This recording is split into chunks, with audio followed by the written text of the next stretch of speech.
Las escrituras siempre tienen un camino desconocido.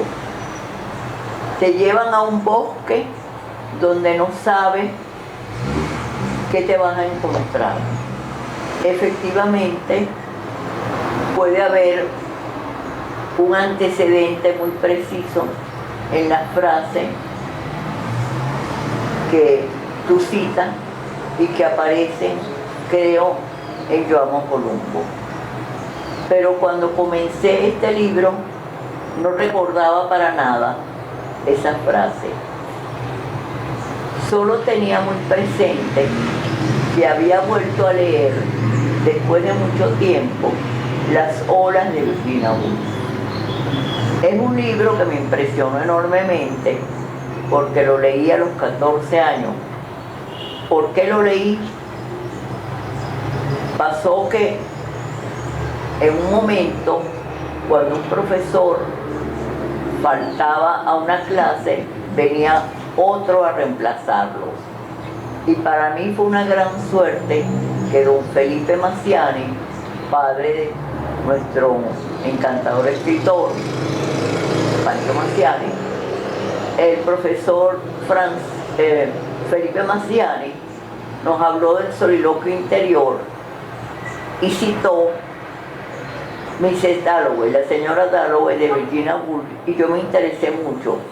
Hubo cerca de mi casa, en la Plaza de la Concordia, que era muy luminosa y muy bella durante mi infancia, una pequeña feria, y me encontré con, no la señora Dalloway, pero con las olas, en una versión de Lenka Franucci, en una edición chilena, que luego perdí. Y debo haberla leído de nuevo, pero esta es la última vez que la leí, y entonces se me ocurrieron unas frases y adjudicarlas a diversos personajes, no como lo hace naturalmente la genial novelista que trama una novela a base de soliloquio adjudicado a 6 personajes.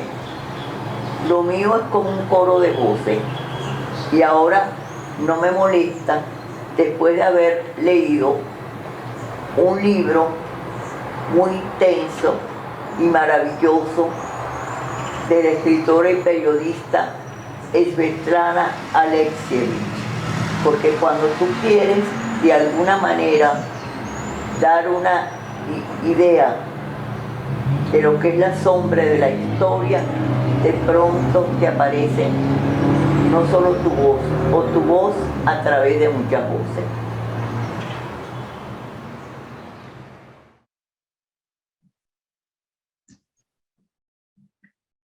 Buenas tardes a todas las personas que ya están conectadas aquí en este encuentro del día de hoy. Estamos muy contentos, estamos honrados el día de hoy, porque hoy vamos a presentar el libro de Elisa Lerner, Sin orden ni concierto, homenaje pospuesto a Virginia Woolf. Además, estamos aquí para decirle feliz cumpleaños a Elisa, porque esta semana la hemos estado celebrando por su 90 cumpleaños. Es decir, esto es alegría, celebración, homenaje, honor, felicidad absoluta para nuestra autora y para nosotros también. Tenemos acá, para decir las palabras correspondientes para presentar el libro, a nuestro querido Carlos Sandoval y a Antonio López Ortega. Ustedes los conocen, escritores, investigadores, críticos, editores y por supuesto conocedores de la obra de Elisa. Carlos además fue el editor del libro, y Antonio es un amigo personal de Elisa y fue además quien nos ayudó también a poder tener esta edición hoy dentro de la colección numerada de la Fundación para la Cultura Urbana. Aprovecho para agradecerle públicamente a Antonio su trabajo y sus gestiones para contar con Elisa dentro del catálogo de la Fundación para la Cultura Urbana. Elisa, para nosotros es un honor tenerte entre nuestros autores a partir de ahora. Carlos, buenas tardes, bienvenido. Gracias, gracias, Dianida. Me honra muchísimo que me esté escuchando Elisa Lerner en esta presentación. Me honra también muchísimo el hecho de que Antonio López Ortega me haya encomendado la revisión del texto. Él me ayudó también a revisar el texto en un momento muy particular de la vida de Elisa y de la vida mía, que se vieron en algún momento, digamos, comprometidas por esas cosas que ocurren en el día a día de cada uno de nosotros. Efectivamente, hoy presentamos este libro que honra muchísimo el catálogo de la Fundación para la Cultura Urbana. Este libro que nos llegó, como ha dicho Dianira, gracias a la mediación de Antonio López Ortega y que venía, por supuesto, con la marca indeleble y caracterizadora de la gran Elisa Lerner. Porque es que Elisa Lerner ocupa un lugar singular en la literatura venezolana desde hace más de 50 años, cuando comenzó a trajinar el mundo de la literatura y el mundo de la cultura desde los tiempos cuando formó parte de ese ya legendario y mítico grupo literario que fue el Grupo Sardio.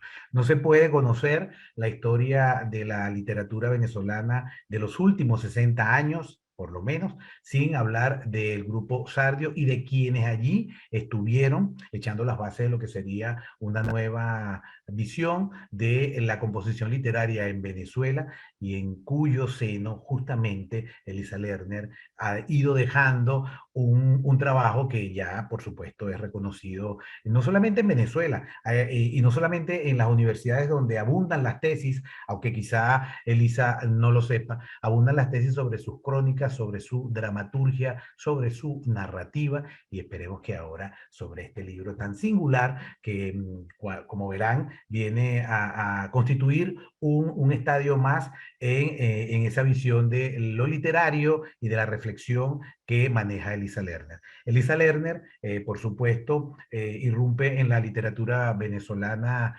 como dramaturga originalmente, con un par de piezas que forman igual parte importante de nuestro acervo literario, Vida con Mamá, del año 76, pero antes había publicado en el vasto Silencio de Manhattan en el año 61, y ya en el 79 aparece su primer libro de crónicas titulado Yo amo a Columbo o La Pasión Dispersa, donde ya vemos a la autora, no solamente dramaturga, sino al mismo tiempo una escritora que tenía la posibilidad de desplegar con una riqueza imaginativa y con un lenguaje, una sintaxis muy particular, una explicación de lo que somos los venezolanos. Porque Elisa Lerner, como cronista, abrió un camino que no se había trajinado en Venezuela hasta ese momento. Por supuesto que en Venezuela hubo crónicas desde finales del siglo XIX en el contexto del modernismo y hubo algunos cronistas que utilizaban el formato cronístico para mostrar algunos asuntos del país, pero siempre desde una posición de alta cultura, desde una posición que interpretaba los hechos culturales y la literatura desde una perspectiva un tanto, para decirlo como gustaba decir a la gente de los 60, un tanto reaccionaria, es decir, las manifestaciones de cultura menor o de cultura popular o de cultura pop no formaban parte de la gran literatura. Elisa se da cuenta de que la cultura pop, esto lo he dicho yo en otras ocasiones, la cultura pop también forma parte de las manifestaciones culturales importantes de una comunidad lectora, de un país. Y en ese sentido, Elisa, a través de sus crónicas, pone a circular, introduce en la literatura venezolana y yo diría que en buena parte de la literatura latinoamericana antes de que se pusiese de moda el uso de elementos de la cinematografía, el uso de elementos musicales, Elisa ya lo introduce en sus crónicas.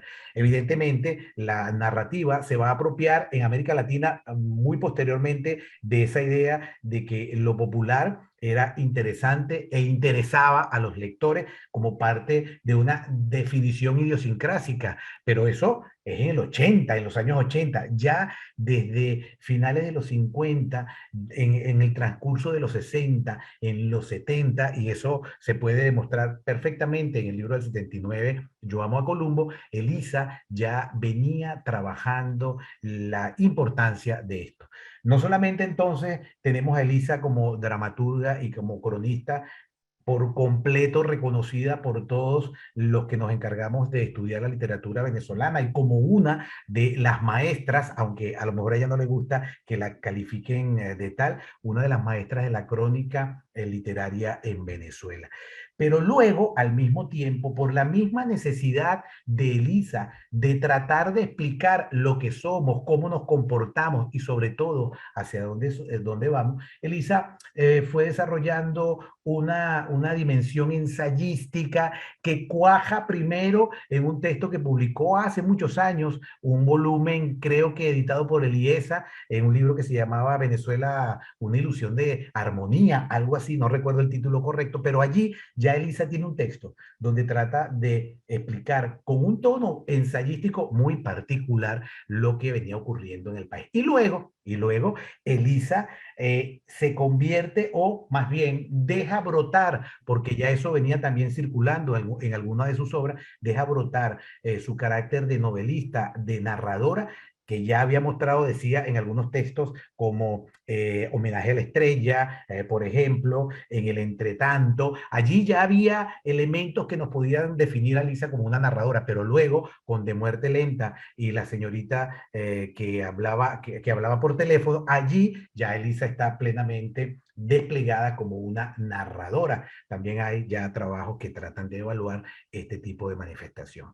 Y ahora Elisa nos entrega esta maravilla de texto que es verdad que puede ser difícil de clasificar, porque es que aquí en este libro publicado por la Fundación para la Cultura Urbana, Sin Orden ni Concierto, te engaña el título, porque sí hay una suerte de ordenamiento respecto de la motivación que la obliga a escribir, que siempre, ya sabemos, es el país. Pero ha tomado Elisa una característica o ha instrumentado el libro utilizando los recursos que maneja sobradamente bien, narrativos, dramatúrgicos, para a través de una suerte de aforismos, ¿verdad? Una suerte de aforismo te da la sensación de que te está diciendo cosas que escucha un narrador o un narratario en una peluquería, en la calle, en un salón de clases, donde quiera que sea, y te da la idea de que tú estás leyendo aforismos, pero es un engaño muy bien tramado, porque al final lo que vamos a leer allí son pequeños ensayos, pequeños minicuentos y pequeños poemas en prosa, probablemente, como se ha dicho por allí, pequeños poemas en prosa que en realidad están potenciando una necesidad de explicación de lo que ha sido el país en el transcurso de la larga vida que ha visto, que ha conocido, que ha trabajado y que ha transitado, por supuesto, Elisa Lerner como ciudadana, pero también como escritora. A mí me parece que para hablar más de este libro de manera profunda, tenemos que detenernos en el hecho de que el libro le llega a Antonio López Ortega, nos los hace llegar a la fundación, y Antonio, cuando nos entrega el libro, me dice, bueno, te mando este libro, Carlos, de Elisa Lerner, por supuesto, y uno, apenas escuchar el nombre de Elisa Lerner, por supuesto que nos dio mucha emoción, y cuando leemos el libro, nos damos cuenta de que hay realmente una propuesta que, aunque sea de difícil adscripción, sin embargo, resulta un texto o un volumen construido dentro de las dimensiones del estilo punzante, perspicaz, profundo, de la Elisa Lerner que conocemos como cronista, pero también como narradora, pero también como dramaturga y como ensayista.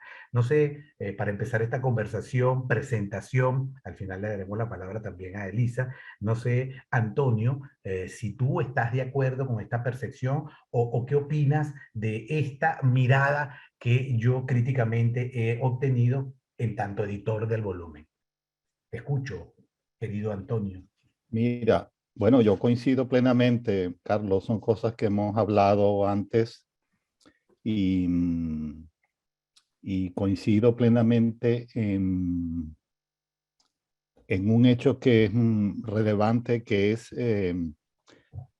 digamos, la riqueza, por no llamar complejidad, de un autor, en este caso de una autora, que se mueve en muchos géneros.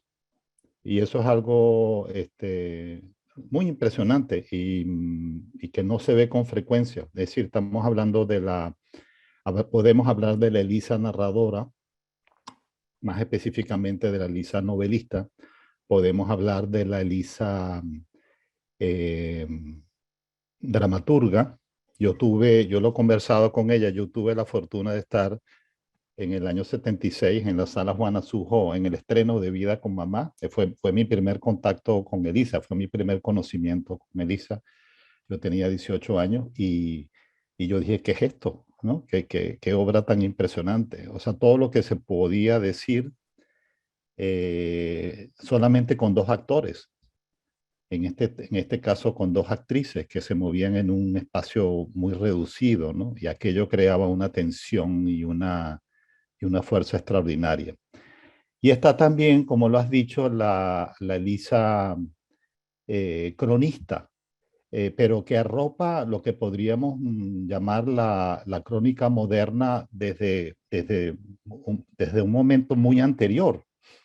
Es decir, yo creo que Elisa estaba haciendo crónica moderna como la que actualmente hacen, por ejemplo, Alberto Salcedo o Villoro o Alma Guillermo Prieto o la propia Lelia Guerriero, que hoy en día lo vemos como crónica moderna, ya Elisa hacía ese tipo de crónica con mucha anticipación y sin embargo esa lectura no se ha hecho convenientemente, ¿no? Yo pienso también que, y era un poco bueno, tengo unas anotaciones aquí, yo pienso también que este libro, yo creo que tú has dicho algo, Carlos, no debemos verlo solamente como un nuevo libro de Elisa. No, yo creo que lo debemos ver como una especie de cuarta Elisa, que se suma a la novelista, que se suma a la cronista y que se suma a la dramaturga. Hoy en día estamos hablando en este momento de su trayectoria, de una fase nueva y de una especie de invención de un género, si lo pudiéramos decir, ¿no? Porque ciertamente nos movemos con la idea de pequeñas fábulas o de aforismos o de máximas o de pensamientos. El libro tiene esa curiosidad de que cada uno de los fragmentos siempre hay esa postilla final que dice, dijo tal, ¿no? Dijo la actriz ya entrada en años, o dijo el hombre que entraba en la panadería. Ella tiene como esos pequeños detalles narrativos para fijar quién está pensando el asunto o quién lo está elaborando, ¿no? Bueno, creo que el libro lo debemos recibir no solamente como el gran libro que es, sino lo debemos recibir como una apertura a un género nuevo en la que Elisa, yo creo que nos va a seguir sorprendiendo. Yo creo que yo puedo adelantar y que Elisa me permita posibles títulos de dos libros nuevos. Uno podría ser Pormenores, que yo lo he estado viendo también, y otro puede ser Little Papers, que van un poco en esta misma línea, en esta línea de lo fragmentario, de ir sumando pequeños textos para otro concepto, ¿no? Y otra unidad de libro. O sea que vemos que no es solamente un libro, digamos, accidental, en el mejor sentido de la palabra. Vemos que es sencillamente una incursión en en un nuevo paisaje genérico. Y eso me parece que tiene una enorme importancia porque además nos damos cuenta, viendo hacia atrás, que Elisa siempre ha hecho eso. Elisa ha saltado la palabra quizás no es saltado, sino ha abarcado con muchísimo criterio y con muchísima capacidad diferentes opciones literarias, ¿no? Y en todas sale realmente ganando, sale muy, muy bien parada. Nos sorprende la cronista, nos sorprende la novelista y nos sorprende también, por supuesto, la dramaturga. En estos días estábamos hablando tú y yo, y creo que coincidíamos, mencionaste Homenaje a la Estrella. Yo tuve la fortuna esa es una edición de Todman y eso fue un momento donde salieron 4 libros en una sola Cajita. colección, en una Sí, cajita, sí. y me acuerdo se hizo la presentación en la vieja librería Todman que estaba allí en Chacaito. Y bueno, ese es un libro que lo podemos ver como una colección de relatos, en este Sí, caso 3 relatos largos, los podríamos ver, ¿no? sí, sí, O sea sí. que ahí también apunta hacia la Elisa cuentista. Bueno, y esa variedad nos sigue pues sorprendiendo, ¿no? A mí me parece que eso es admirable. Y otra cosa que podemos agregar mientras te escuchaba, y es que en este libro mientras yo lo iba leyendo primero y después lo iba editando, yo decía, claro, pero es que este es el resultado, digamos, la depuración de la dicción de Elisa Lerner. ¿Qué quiero decir con esto? Tanto en sus libros de crónicas como en sus novelas, Elisa Lerner siempre a mitad de una frase te suelta una expresión que queda resonando y vibrando allí, como, como un aforismo, como una suerte de lanza o de relámpago que te impacta. Bueno, en este libro, cuando yo lo estaba editando, decía, claro, pero es que Elisa, en el transcurso de todos los años que lleva escribiendo, porque es una escritora consecuente, una escritora que probablemente no publica con la asiduidad que debería publicar, pero una escritora consecuente. Elisa en esos libros deja, como digo, una suerte de frases relampagueantes que te impactan como lector Sí, y sí, uno le queda eso vibrando. En el libro, el libro se convierte en algunos momentos como la depuración máxima de esa dicción, de esa actitud de Elisa de dejar marcas sintácticas sobre lo que somos, sobre lo que piensa del trabajo literario, lo que piensa sobre la política, lo que piensa sobre el país, lo que piensa sobre la comunidad de lectores, lo que piensa sobre la vida, lo que piensa sobre la religión. Es decir, un sí, repertorio sí. amplio, temático, muy culto, como suele ser la prosa y el trabajo de Elisa, que aquí alcanza unas cotas bastante altas. Así también lo veo yo cuando lo estaba revisando. Pero cuéntanos, porque tú tienes digamos, la trama oculta. ¿Cómo te llegó el libro? Elisa te lo entregó, te lo dio a leer y tú nos los enviaste a nosotros de una vez o tú lo trabajaste primero con ella, porque después tú y yo sí hablábamos cuando estábamos corrigiendo sobre algunos pasajes. Sí. Bueno, yo he tenido la fortuna al conocer a Elisa, bueno, la conocí hace muchos años. Por cierto, yo creo que yo debo ese acercamiento a Elisa, se la debo a Eugenio Montejo, ¿no? Eugenio siempre me habló de Elisa, tienes que conocer a Elisa, y llegó el momento de conocerla hace muchos años, y a partir de allí creo que ha habido una amistad, una cercanía, una complicidad que con los años se ha ido ampliando. Obviamente el periodo de poder vernos, conversar, intercambiar fue muy largo, pero a partir de un momento, por lo menos año 2011, que es un momento en que yo me mudo de Caracas a Margarita, entonces más bien comenzó mucho pues la correspondencia escrita, básicamente correos. Correos van y correos vienen. Y eso fue pues un periodo pues de mucha complicidad también desde todo punto de vista, ¿no? Hay que ver también lo que es la Elisa, hablando de género, la Elisa escritora de cartas. Hay que ver cómo cuida la correspondencia Elisa, ¿no? Es un lujo, es un deleite recibir un correo de Elisa o una carta, un Lo ha verdadero contado, deleite. lo ha contado Rodolfo Izaguirre, Sí, que leer uno de esos correos de Elisa es una maravilla, lo dice él. es extraordinario. Yo me acuerdo, por ejemplo, creo que fue en un homenaje que se le hizo en una de las bienales de Pico Salas, que bueno, a mí me pidieron participar en la mesa. Y me acuerdo que yo dije en un momento dado, voy a hacer una edición de fragmentos de su correspondencia.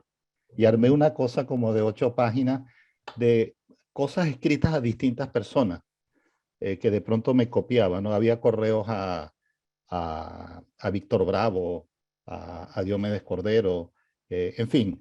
Y entonces tratar de unirlos por algunas líneas temáticas y tal. Bueno, resultó un texto extraordinario.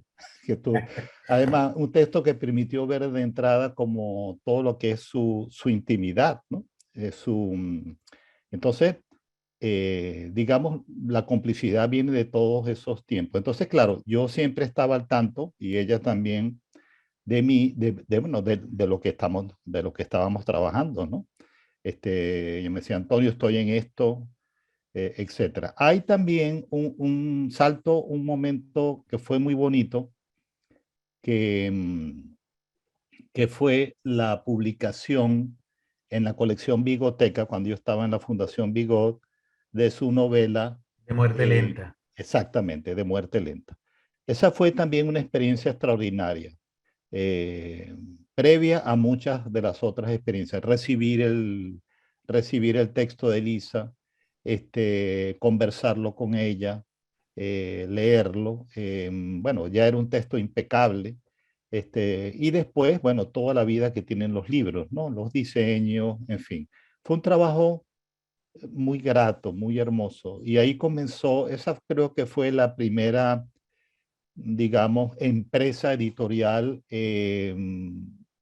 con un logro muy palpable y un resultado extraordinario. Eso fue una novela, yo creo que muy importante para Elisa, muy importante para la novelística venezolana, por lo que allí trata. Era una, a ver, hay muchas maneras de leerla, pero era una manera también de afincar, de darle valor a la vida civil venezolana, ¿no? A la vida, digamos, de esos tiempos, de tantas décadas del siglo XX, Sí.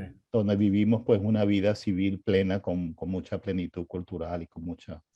Bueno, esa fue una experiencia también extraordinaria con ese libro y ya a partir de allí, muchas otras. Para ir a tu pregunta, sí, el libro en un momento dado, Antonio, estoy escribiendo libros, etcétera. Yo tenía avances y a partir de un momento yo la animé, trata de mandarme el manuscrito, si lo has terminado. Y me mandó el manuscrito. Ella después le hizo unos retoques, pero yo comencé a trabajar con ese pequeño o ese primer manuscrito y bueno, me emocionó. Es decir, yo dije, esto es una joya, además, un libro extrañísimo, ¿no? Sí. Extrañísimo por toda esa estructura, ¿no? Es, es como para deleitarse, pues. Cada una de esas sentencias te deja, digamos, ¿no? Te deja como exaltado, ¿no? Y tú vas saltando de una a otra. Es casi como que puedes abordarlo, leer 4 o 5 máximas, te vas al día siguiente también y todo sigue siendo una maravilla, ¿no? Bueno, entonces, claro, ese libro ya entró en un momento donde comenzaron las dificultades editoriales en Venezuela. Pues lo que Claro. teníamos de alguna manera obvio, que siempre de alguna manera se conseguía una salida u otra, sobre todo tratándose de buenos escritores, ya comenzó a haber una problemática allí. Y claro, en un momento dado, yo dije, voy a tocar la puerta de la Fundación Cultura Urbana, es decir, voy a tocar la puerta de amigos, ¿no? De amigos con los que hemos hecho cosas. Me acuerdo que en ese momento ya Elías Pino estaba como presidente. Hablé con Elías y también hablé con Germán en un momento dado que nos vimos. Y yo les decía, mira, este libro es una joya, me parece extraordinario que pueda salir en el catálogo de la fundación. Y así comenzó. Así comenzó. Y bueno, lo que ya conocemos, el libro tuvo toda una intrahistoria, pero al final logramos el avance y logramos llegar al día de hoy. Yo estoy emocionadísimo Claro, con el el libro. libro de hoy. Estoy muy emocionado con lo que se ha dicho, con lo que ha dicho Deyanira y lo que se ha dicho también Elisa y tú, porque, oye, finalmente llegamos a una meta que hemos añorado muchísimo durante meses y durante años. Yo creo, a ver, todos los que han trabajado en edición saben que todo libro tiene su intrahistoria. Sí. Cada edición de un libro es otra historia del libro, no solamente lo que el libro cuenta. Y este tuvo también diferentes fases, pero al final lo importante es que el libro ha salido, que la edición es extraordinaria, que se cuidó mucho. Y yo también celebré mucho esta última etapa, Carlos, te confieso de complicidad contigo, Claro. digamos, armando el libro con los últimos detalles y bueno, ya Revisándolo, sí, que nos revisando comunicamos. y asumiendo los últimos detalles también, las últimas observaciones de dice, bueno, y yo creo que todo ha llegado a buen puerto y yo también felicito a todas las personas que estuvieron involucradas y sobre todo a la Fundación por tener mucha fe en este libro desde el primer día. No, ha sido un gran esfuerzo, eso sin duda, pero sobre todo porque el libro tiene un valor, aparte del valor agregado ya, que lo hemos dicho ya en varias ocasiones esta tarde, que es un libro distinto dentro de la propia producción de Elisa y quizá dentro de buena parte de lo que se está haciendo en Venezuela. Es un libro muy maduro, muy Sí, duro en algunos pasajes, sí, muy reflexivo y bueno, tiene también esa ironía que caracteriza la afilada prosa pues, de Elisa Lerner. así es. Cuando a nosotros nos llegó el libro, por supuesto, lo empezamos a trabajar y ya tú lo has dicho, las dificultades bueno, que hemos padecido por razones que no viene a cuento ahora a relatar, pero una vez que ya el libro comenzó a diseñarse y a marchar, bueno, tuvimos en los intríngulis de las biografías del libro, tuvimos un poco de temor porque Elisa se enfermó un poco y Sí, estábamos asustados así porque es. el libro todavía se estaba cocinando, digamos, la parte de edición, pero por fortuna nuestra ave fénix, que es Elisa, pues resurgió y bueno, tenemos un producto realmente interesante que creo que va a dar mucho de qué hablar porque es verdad, es verdad que por la situación contextual que estamos viviendo en Venezuela, en los últimos años ha habido una suerte de explosión de libros de memoria, bueno, Antonio ha escrito memorias, ciertas manifestaciones incluso fragmentarias de prosa uno que otro libro en narrativa que trata de rescatar cierta memoria de lo que era la democracia representativa. Pero lo fragmentario, lo apodíctico, lo axiomático, también ha adquirido cuerpo en algunos espacios. Pero este libro, por supuesto, que tiene algo de eso quizá impelido por la misma situación dolorosa que estamos viviendo, pero tiene un asunto mucho más interesante y es que la carrera literaria de Elisa Lerner, construida con mucho tesón, con mucha calidad, aquí alcanza, lo vuelvo a repetir, alcanza una tesitura extraordinaria, porque uno lee el libro y de algún modo es un retrato literario, estético, pero también con incursiones antropológicas, a ratos un tanto sociológicas, insisto, sin descuidar la Sí, calidad estética de la Venezuela actual y de cosas bueno, sí, que hemos vivido muy cercanamente. Así lo veo yo también. En fin, yo sí, creo sí, llegado a absolutamente. yo creo que Es llegado a decir, este punto, las escenas que ella... Sí, sí, dime, dime. te escucho, ¿no? Te escucho. No, básicamente, un poco para abundar en lo que tú dices, es decir, finalmente lleva el papel.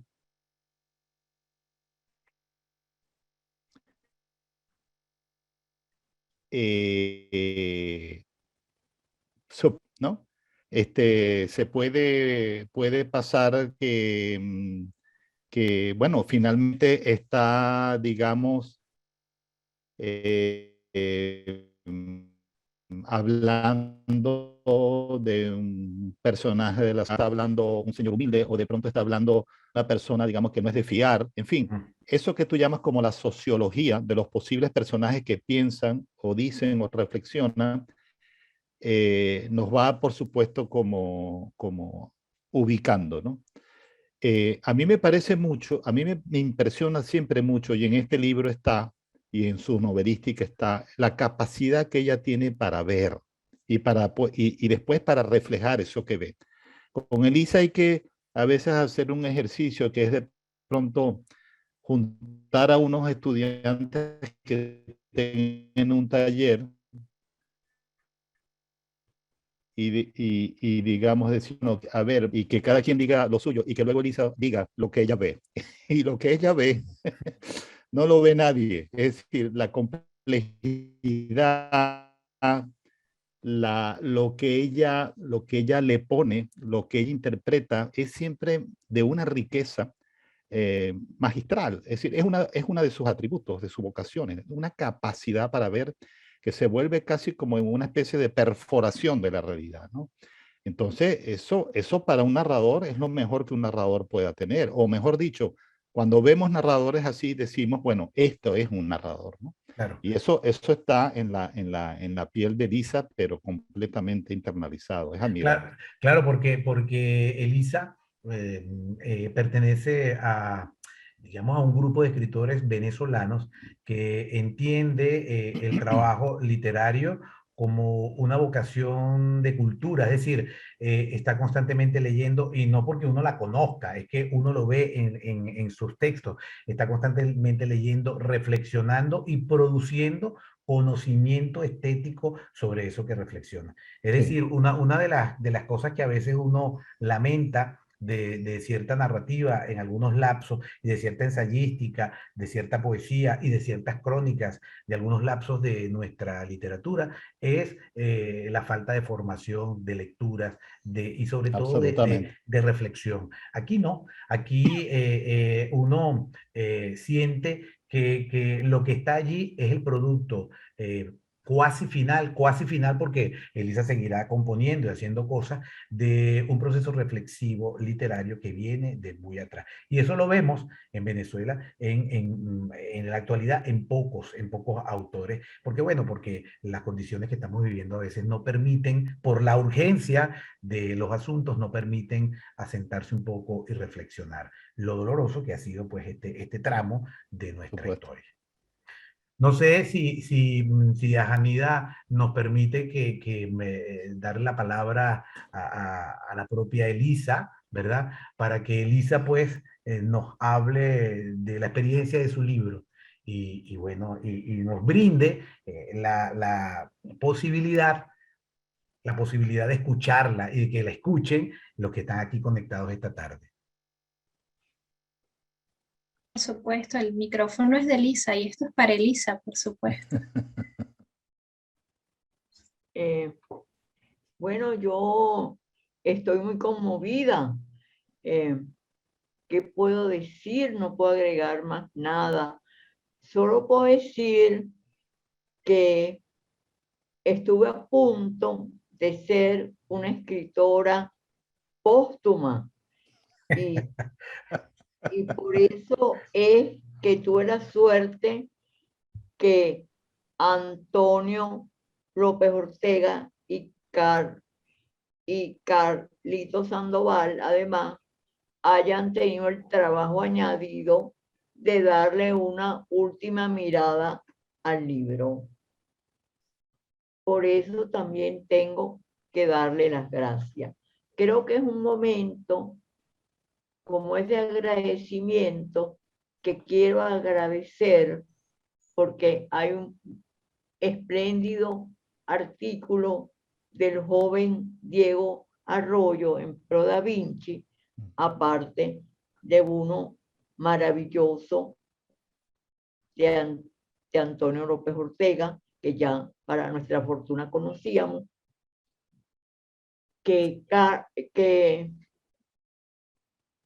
Diego, quizás por juventud, desconoce gente que fueron muy generosos conmigo, no solo, por ejemplo, en épocas durísimas, porque además yo y mi familia éramos amigos de él en los años de la dictadura de Pérez Jiménez, como Ramón J. Velázquez, sino que siempre supe, yo no lo sabía, que Miguel Otero Silva le interesaba mucho lo que yo escribía y un día me sorprendió muy de mañana, porque yo nunca me he sido muy matutina, con una frase sumamente hermosa que por pudicia no la voy a repetir.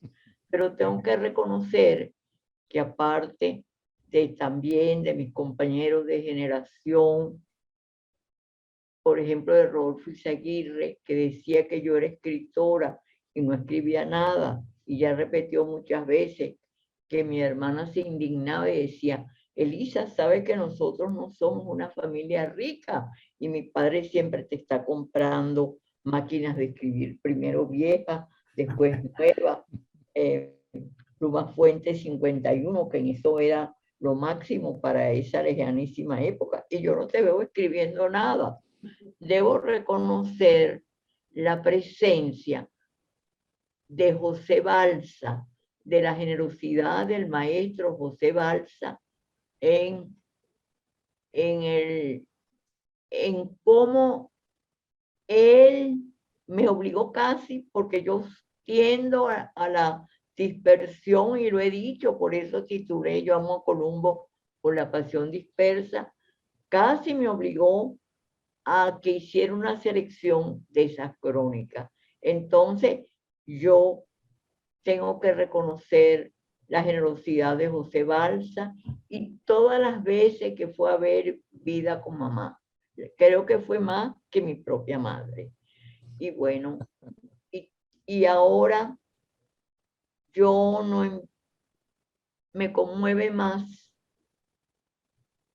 tener editores como la gente de cultura urbana, gente que ha hablado de una manera demasiado sorprendente para mí, como Carlos Sandoval, que sé que dentro de su modestia es muy exigente, y conozco que Antonio, dentro de su generosidad, puede ser sumamente severo, y nunca lo ha sido conmigo. No sé qué arte de seducción he ejercido yo en los últimos años en que estoy ayer. Entonces, es lo que yo le decía al joven Diego Arroyo: mira, yo creo que tú escribes eso tan hermoso, porque a lo mejor soy una vieja verde, y entonces eso es una manera para que tú sientas que de ese modo no sientas el influjo de las viejas verdes, porque las puede haber entre las escritoras. Menos mal que espero que no haya ahora ninguna nudita, porque creo que yo soy, por lo menos entre las activas, la mayor, pero no vieja verde. He sido al contrario. Ese así ha sido mi defecto. Pero debo decir que algo que me enorgullece mucho es ser escritora venezolana. Piensen que yo vengo de una familia donde no se hablaba el español, donde prácticamente no se hablaba ningún idioma, porque mi mamá se negó a hablar su alemán de gimnasium cuando se hizo evidente la persecución del hitlerismo contra la gente de su familia y de su pueblo. Entonces mi familia comenzó a hablar un idioma que era como un reemplazo, y a mí no me convenció. Yo tenía que buscarme un hogar, no solo un alfabeto protector, y ese hogar fue el idioma, y ese idioma me ha protegido, y por eso siento que mis grandes protectores han sido los escritores. Cuando yo los he leído, cuando los he amado, ellos me han dado un inmenso refugio. Ustedes me lo han dado hoy. Estoy muy conmovida y muy agradecida a no solo a Antonio, a Carlos, a Diajanida y a Gabriela Lepage, sino todos los amigos que han tenido la generosidad de escuchar, y entre ellos a mi compañero de generación, Rodolfo Izaguirre, como siempre, con mucha generosidad, se ha atrevido a escribir un artículo brillantísimo sobre este libro, que a mí a veces se me olvida el nombre, Sin orden y sin concierto. Muchísimas gracias. Creo que tengo ya otro libro que lo estoy corrigiendo, porque estoy como Mary Monroe, ya yo lo he dicho, que en el desvalimiento de la vejez hay que buscar la belleza. Y eso es lo que me ha ayudado a mantenerme lúcida. Y también la profunda amistad de ustedes, porque no ha sido fácil escribir. Hoy en día en Venezuela, la escritura es la única luminosidad que nos pertenece. Dios los bendiga. Muchas gracias. Bueno, Elisa. Qué bueno, Elisa. Nos has conmovido tú a nosotros. Así es. Gracias, Elisa, por favor. Nosotros estamos muy felices y luego te pasamos el archivo del chat. Tienes muchos amigos allí saludándote. Luis Islas, Inés Muñoz, Lena Yao, Diego Arroyo, Álvaro Mata, Victoria de Estéfano, Gloria Bastidas, Dani Pinto Guerra, tu editor en Argentina. Y hay un montón de amigos y admiradores tuyos, por supuesto, conectados, escuchándote. Humberto Ortiz, Cristina Guzmán. Cristina Guzmán, Silda Cordoliani, Sí. bueno, Milagros Socorro. Es decir, tienes un montón de amigos aquí acompañándote y celebrándote, no solo por el libro, sino también porque estamos muy felices con tu 90 cumpleaños, y que sigas lúcida, que sigas escribiendo y con muchas ganas de seguir leyendo lo que estás escribiendo. Así es, así es. No sé si Antonio o Carlos quieren agregar alguna cosa. Bueno, yo diría que para uno como lector, como estudioso de la literatura venezolana y en este caso como editor del libro, no puede ser esto más que una inmensa honra el hecho de que parte de la historia de Elisa lo haya pellizcado a uno. Yo me siento muy honrado, de verdad, de haber sido el editor del libro junto con Antonio. También agradezco a Antonio la confianza que depositó en nosotros, en la fundación y en mí en particular. Y bueno, esto es una fiesta no solo por el cumpleaños de Elisa, sino por un nuevo libro de la Fundación para la Cultura Urbana en este contexto tan difícil y sobre todo para la literatura venezolana. Gloria pregunta que si podemos leer algunas frases del libro. Si usted Antonio había dicho eso, ¿verdad? Sí. Si usted Elisa quiere decir algo, a ver. A ver. Si usted lo soportan. Sí, si lo puedes leer, sí, claro. Si lo puedes leer tú misma, Elisa. Si leen ustedes, sí. Ah, bueno, Antonio, Okay. Antonio, tú tenías una selección. Sí, aquí los tengo. Aquí los tengo.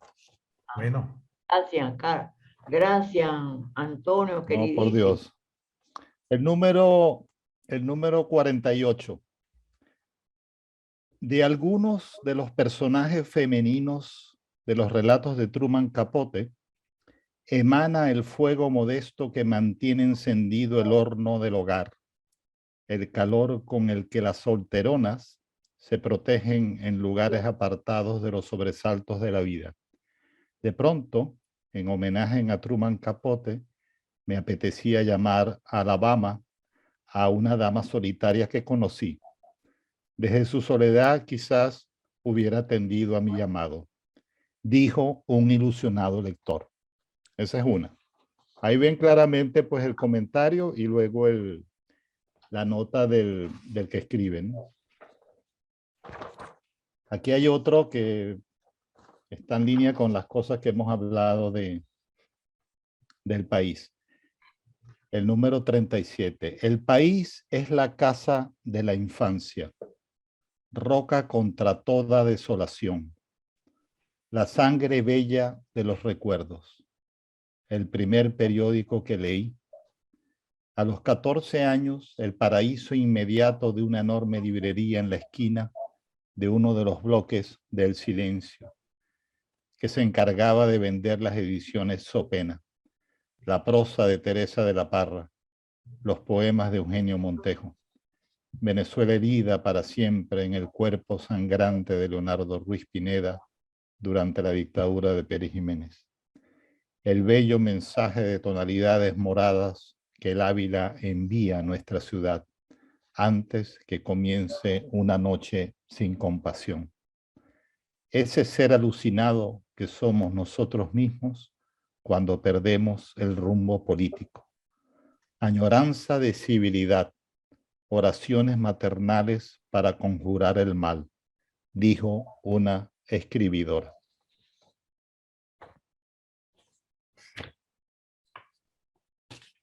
Y después, aquí hay otro, el número 17, esto está con otro tono.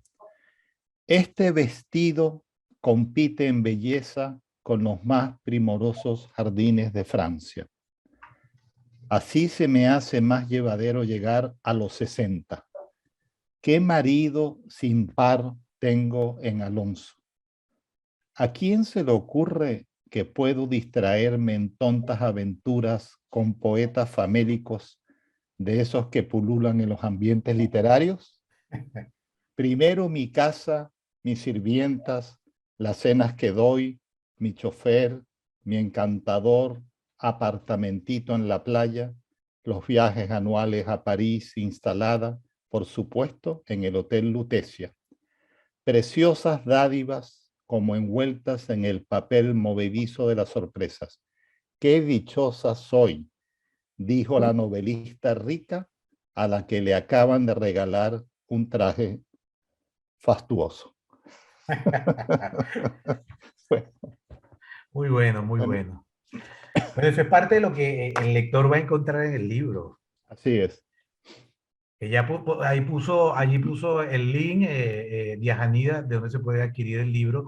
No sé, Diaja, si el libro está en Caracas, en alguna librería en físico, ¿no? Sí, el libro está en El Buscón, en Cálatos, en Alejandría, en Tecniciencias, en la librería Clip en Barquisimeto, en Maracaibo y en Mérida también hay ejemplares y está disponible en su formato digital en Amazon, en Apple Books y en Google Books. Y ahí en el chat pusimos el link para comprar el libro en Amazon. Así que dentro y fuera de Venezuela podemos leer, disfrutar de Sin Orden ni Concierto.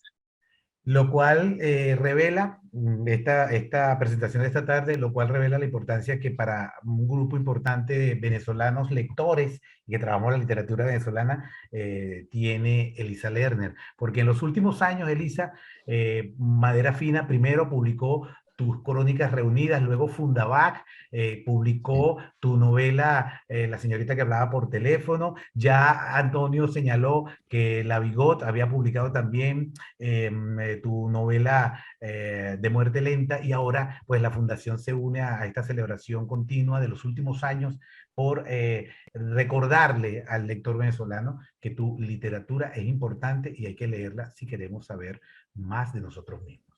Así es. Y Carlos, y también en Argentina, Los Cuadernos del Destierro, que es alumno de la Escuela de Letras, además, que fundó una editorial allá, editó las crónicas ginecológicas de Elisa Lerner también, y recién editó también a Salvador Garmente, ¿no? Compañero y amigo de Elisa. Dani Pinto, saludos Dani, por cierto. Está por allí conectado, un saludo Dani. Bueno, Bueno, Elisa, gracias, te queremos, te celebramos.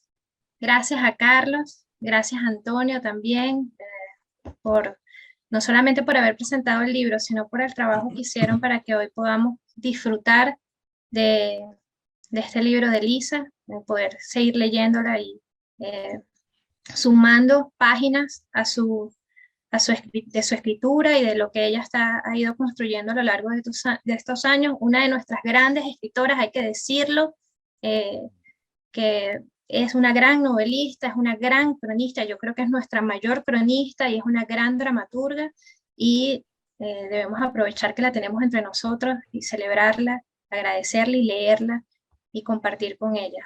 Gracias a todas las personas que nos han acompañado por sus, además, bellísimos comentarios en el chat. Les recordamos además que esta conversación ha sido grabada y que pronto la vamos a publicar en nuestro canal de YouTube. Y bueno, resta ir a leer Elisa y brindar por Elisa. Elisa, buenas tardes. Gracias. Gracias, Elisa. Chao. Chao, Gracias. Antonio. Hasta Chao, Un luego. Diana. saludo para todos. Chao a todos. Gracias a ustedes. Nos vemos en una próxima oportunidad. Así es.